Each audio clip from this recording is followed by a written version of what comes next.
1.3 Formulating abstractions with higher order procedures. We have seen that procedures are, in effect, abstractions that describe compound operations on numbers independent of the particular numbers.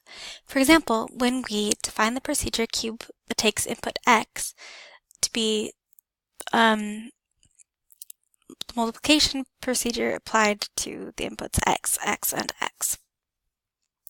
We are not talking about the cube of a particular number, but rather about a method for obtaining the cube of any number. Of course, we could get along without ever defining this procedure by always writing expressions such multiply 3 times 3 times 3, multiply x times x times x, multiply y times y times y, and never mentioning cube explicitly. This would place us at a serious disadvantage, forcing us to work always at the level of particular operations that happen to be primitives in the language, multiplication in this case, rather than in terms of higher level operations. Our programs would be able to compute cubes, but our language would lack the ability to express the concept of cubing. One of the things we should demand from a powerful programming language is the ability to build abstractions by assigning names to common patterns, and then to work in terms of the abstraction directly. Procedures provide this ability. This is why all but the most primitive programming languages include mechanisms for defining procedures. Yet, even in numerical processing, we will be severely limited in our ability to create abstractions if we are restricted to procedures whose parameters must be numbers.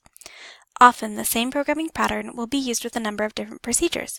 To express such patterns as concepts, we will need to construct procedures that can accept procedures as arguments, or return procedures as values. Procedures that manipulate procedures are called higher-order procedures.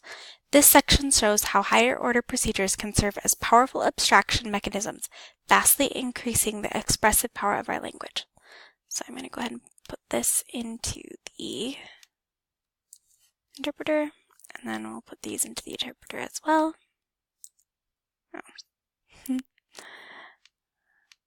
We'll ignore that because we'll just do 3 times 3 times 3 because other ones aren't going to be like variables. What?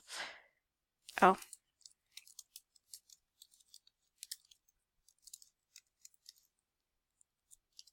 And so we see. Okay.